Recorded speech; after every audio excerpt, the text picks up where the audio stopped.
Another day, another record falls in this historic heat wave.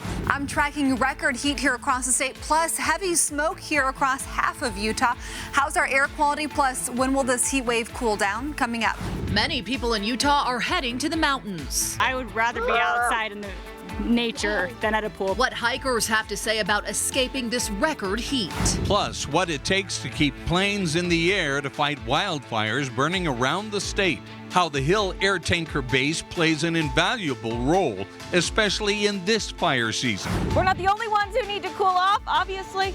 The animals do too, which the Hogle Zoo is making sure all of their animals stay safe during this heat wave. And after a brutal loss last night for the Jazz, one LA Clipper takes a cheap shot at Utah. Not the team, but the entire state.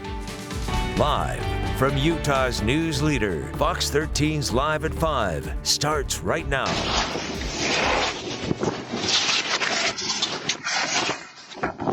A heat record isn't the only weather issue we're seeing today. Felicia Woolsey sent us this video from Lake Point where strong winds tossed items around her backyard, including that inflatable dinosaur. There it goes, but man, this heat has been horrible. Fox 13 meteorologist Allison Krogan leading our team coverage this evening. Allison, another day and another record. Yes, absolutely. So just quickly talking about what we just saw in Lake Point, likely localized downslope winds off the Oakers bringing some strong winds that have created some strong crosswinds on I-80. So of course that becomes a concern for high profile vehicles. That of course is a big trucking route back and forth between Salt Lake and Wendover. But the biggest weather story today, 106 here in Salt Lake City, which beat not only our daily record, but our all-time June high temperature.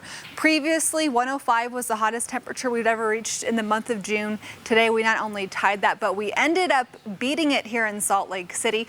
And we are just 1 degree cooler than our all-time record high ever here in Salt Lake City. 107 is the hottest Salt Lake has ever been. So significant heat here across the state today in the middle of this heat wave. 108 currently for St. George.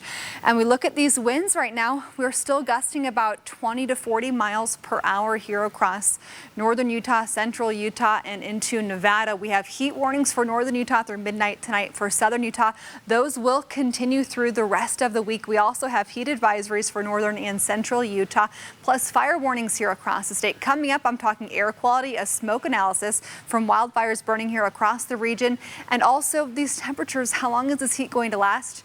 Your answer is coming up. All right, Allison, thank you. For some, dealing with the heat means heading to higher altitude. Nice we have an option close by. Yeah. Fox 13's Diego Romo spoke with hikers at Donut Falls about why they chose nature over the swimming pool. Just in the hour or so that we've been here in Big Cottonwood Canyon, we've seen close to 50 people here on this one trailhead alone, all here to escape the scorching heat down in the Salt Lake Valley.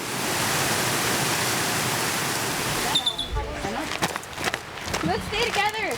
Jennifer Christensen and her 3 boys spent the morning hiking up to Donut Falls. So we just came up. It's hot down in the valley, so we came up here to escape that and just to get out and enjoy the cool weather. She says they would all rather be in nature than spending time at a packed public pool. Oh, I would rather be outside in the nature than at a pool. Plus, there's less people. I mean, there's still a decent amount, but there's less people here. This is free. The Irwin family is visiting from Las Vegas, where temperatures are even hotter this time of the year. We're from Las Vegas, and we heard this is a great place to come and visit, so that's why we're here. So Las Vegas is notoriously super hot. Did you think you were going to come up to Salt Lake to escape some of those temperatures? We thought so, but no. The Irwins weren't the only people from out of state hiking the Donut Falls trailhead. So I'm actually from Houston, and I've heard about this for years and years, and it seemed like a great place to take the kids and get some energy out, and it was an amazing hike. A steady flow of hikers were up and down the trail all day. More are expected in the evening. We've recently covered a sharp uptick in search and rescue operations in the Cottonwood Canyons. Officials I spoke with during that coverage tell me they expect more to come as people head up the mountains to escape the heat. Despite it being much cooler up here, dehydration and heat exhaustion can still set in fast, so it's important to remember to pack the right gear and, if you can, avoid hiking alone. In Big Cottonwood Canyon, Diego Romo, Fox 13 News, Utah. Now, if you need a place to escape the heat and the mountains aren't an option, Salt Lake County has several places you can chill, and anyone can do it. County parks and rec centers, senior centers, and libraries are all available. You'll find this map at fox13now.com, and don't forget to check on your elderly neighbors or those with medical needs to make sure they're staying cool. And another way many people are trying to beat the heat is by heading to the pool, but don't be surprised to see extremely large crowds. Salt Lake County Aquatics Program Manager Joshua Roycer says they've seen an increase in crowds at most of their pools. He also says those crowds are increasing every day. He says if you're planning a trip to the pool, prepare for safety because lifeguards can't be the eyes and ears for everyone. Really critical to the safety of the children is to make sure that there are always eyes on the water. Most of our rescues that our lifeguards perform are young children who've just kind of silently slipped away from a parent. Roycer there says another critical level to water safety is to always make sure your children have life jackets on and also know how to wear them correctly. Safety experts say it is never safe to leave a child in a car, even for a minute, as temperatures continue to soar around the state. Medical experts from Primary Children's Hospital say in Utah, 13 children have died from what is known as vehicular heat stroke since 1990. Nationally, an estimated 40 children die every year from it. Experts say within the span of 10 to 15 minutes, the temperature in a car can increase 10, 20, even 30 degrees.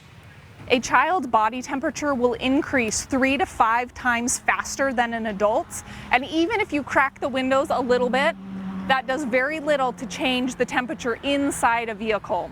Doctors recommend sticking to a routine and avoiding distractions to reduce the risk of forgetting a child in a car. They also say locking your vehicle when you park it so children cannot get into it without you knowing. Happening tonight, Governor Spencer Cox wants to answer your questions about the state's drought response. His office is holding a virtual town hall on their Facebook page. The online event begins at 7 p.m. They will discuss drought conditions, wildfire prevention, and more. You can submit a question right now. We do have a link at fox13now.com. We have developing news in Sandy this afternoon where the cause of a 2-alarm fire is under investigation. Crews arrived at a burning house near 90th South and Alvey Lane at about 1:30 this afternoon. They saw flames and smoke coming through the roof. After they arrived, a propane tank exploded, catching nearby vegetation on fire. Only a dog was home at the time, luckily, and they got that animal out safely. Investigators say the home is likely a total loss. No word on a cause yet. Also under investigation, the death of a construction worker in South Jordan. Crews were called to South Jordan Parkway near 60th West just after 10:30 this morning when a dirt trench collapsed on the man. He was pronounced dead on scene. Crews had to stabilize the trench before they could recover his body.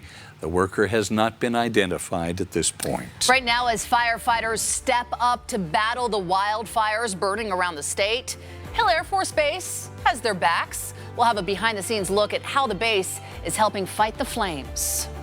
A hearing on Capitol Hill focusing on the response to the January 6th riot at the Capitol. I'm Mallory Rivera in Washington, and I'll have the details coming up. And a tragic pandemic milestone for the U.S. We take a look at the toll coronavirus is taking, not only here, but around the world. Today, the U.S. death toll from COVID-19 topped 600,000.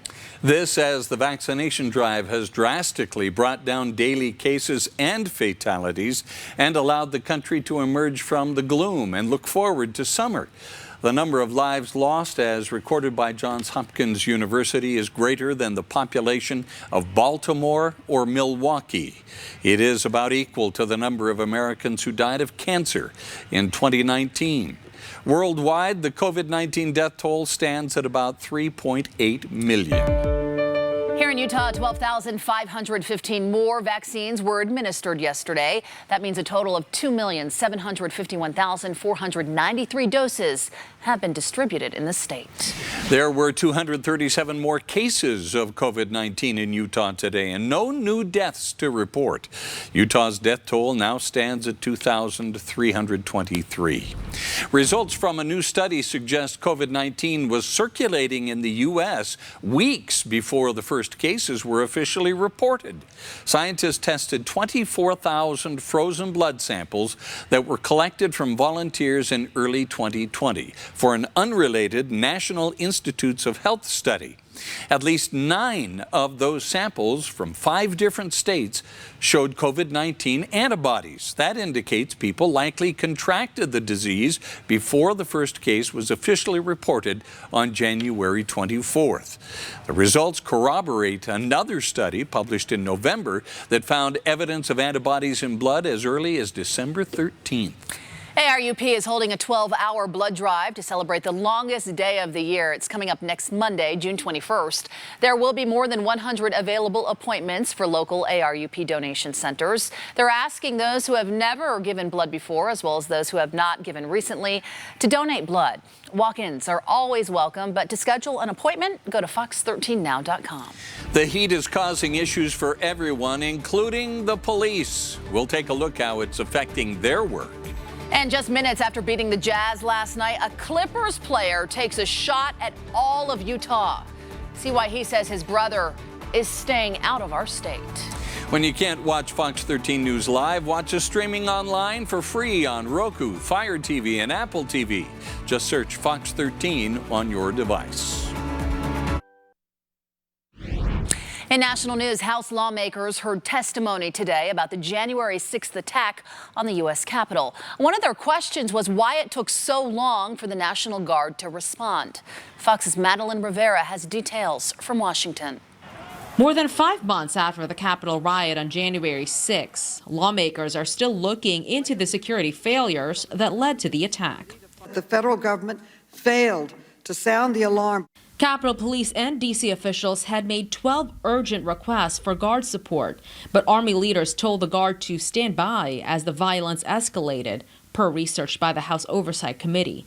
The Guard did not arrive until 5:20 p.m., more than 4 hours after the Capitol was breached. We are absolutely determined to make sure that we're doing our part with our partners to make sure it never happens again. Still, some Republicans think the hearings are unlikely to reveal new information.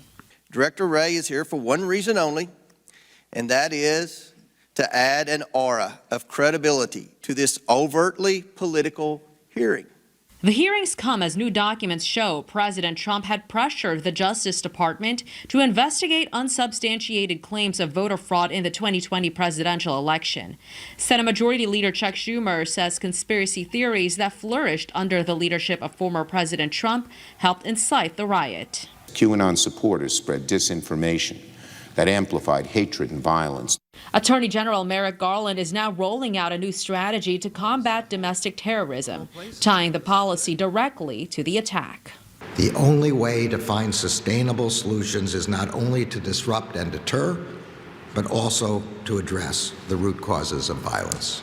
Last month, a bipartisan January 6 commission failed in the Senate, but House Speaker Nancy Pelosi says they're considering several options to move forward with an investigation into the attack.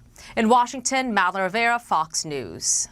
The state of California fully reopened today after Governor Gavin Newsom approved an end to the state's stay-at-home order.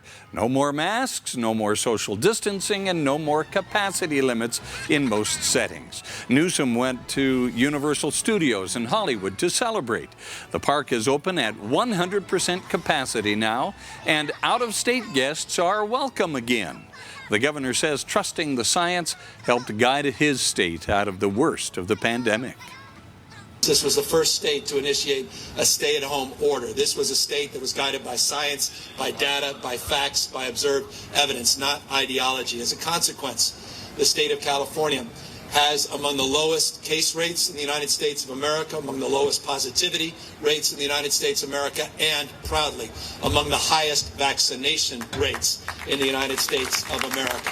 California cities and businesses can still set their own restrictions if they'd like. An industrial firefighting crew from Louisiana now helping crews in Rockton, Illinois fight this massive fire at a chemical plant. The fire broke out at the Chemtool factory yesterday. It continues to burn today. The Rockton fire chief says before attacking the flames with foam, the specialized team worked to dig trenches around the fire to keep any toxic chemicals from getting into the Rock River. Evacuations were ordered within a 1-mile radius of that fire. It was another tough night for the Utah Jazz as the Clippers evened the series 2-2. The trouble started early when the Jazz only scored 13 points in the first quarter. They fought back, though, but couldn't get close enough to overcome the deficit. They were able to cut the lead to as little as 10 in the fourth quarter, but ultimately they lost 118-104. Donovan Mitchell had 37 points to lead the Jazz. Kawhi Leonard and Paul George both finished with 31 points each. Minutes after beating the Jazz last night, Marcus Morris of the Clippers took a shot at Utah, not the team, the entire state. No, he won't be coming to Utah. I don't know anybody that want to go to Utah. So, he's gonna stick it out here in LA, and we'll see him when we come back. Morris was asked whether his twin brother Markieff would fly to Utah to watch him play in Game 5 of the Western Conference semifinals. That game tips off at 8 tomorrow night, giving the winner a chance to take the series on Friday. It's believed several ducks died from avian botulism in Clinton, which is a fatal disease that occurs every year in Utah, usually between July and September due to extreme heat. Because we're seeing hotter temperatures and drier weather, it's happening earlier and earlier.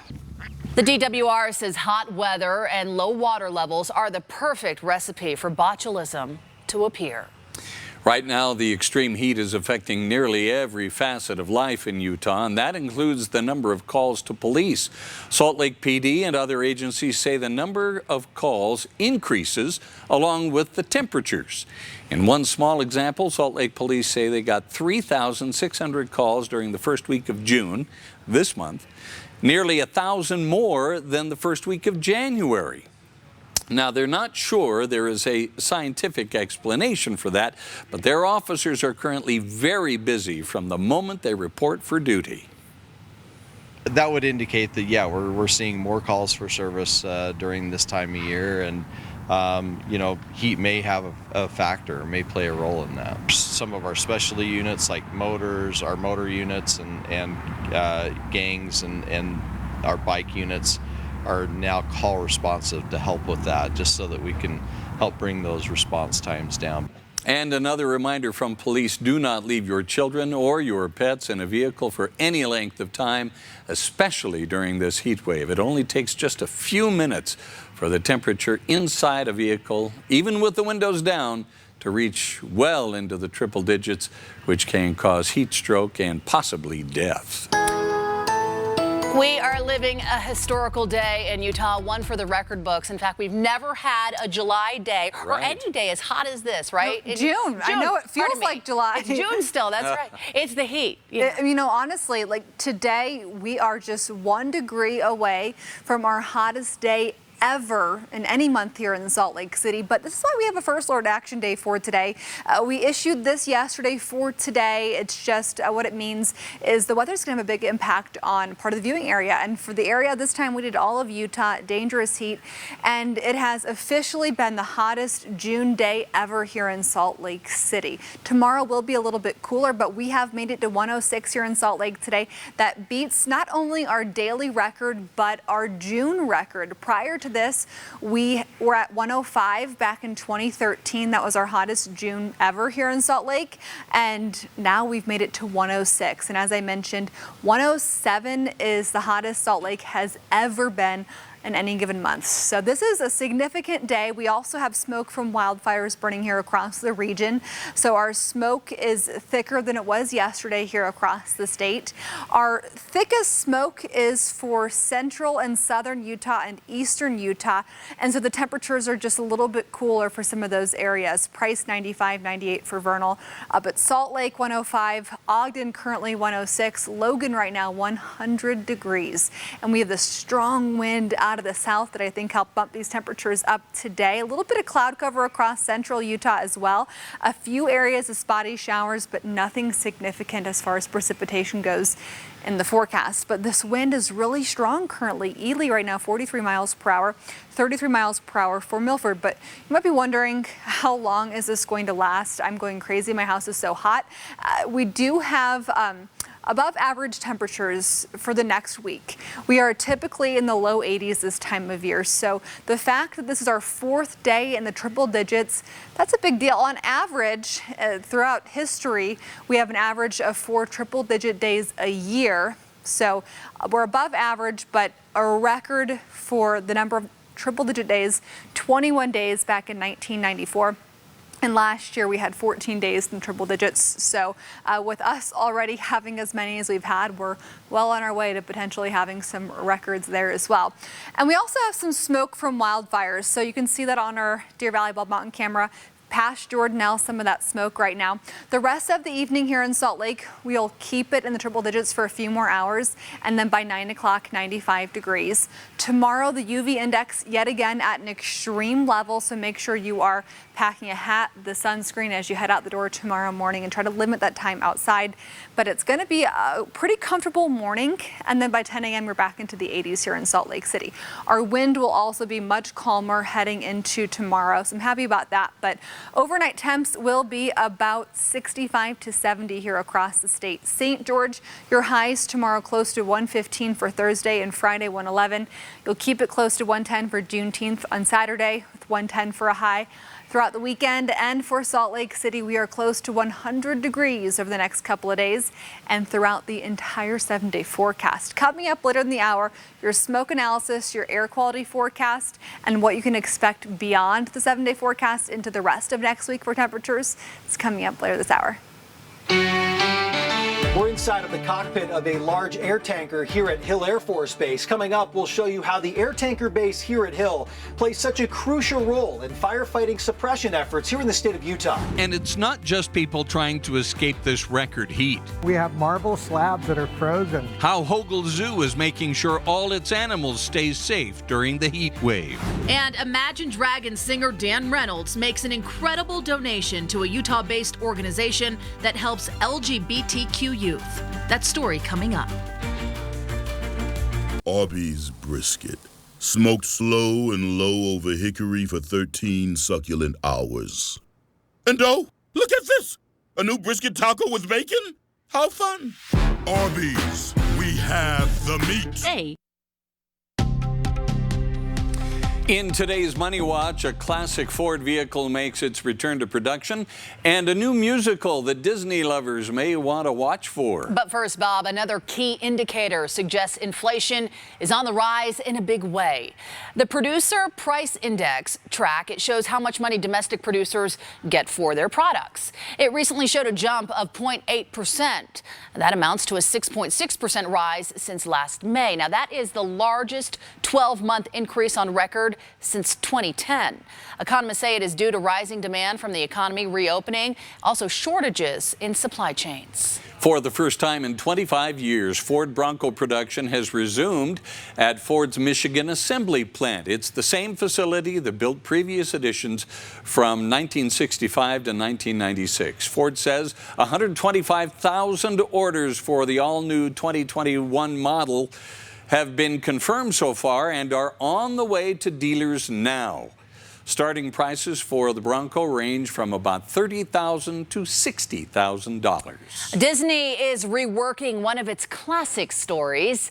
It's creating an 8-episode musical version of Beauty and the Beast. The series will stream on the Disney Plus network. Officials say this production will serve as a prequel of the 2017 live-action film, telling the story of what happened before Belle and the Beast fell in love.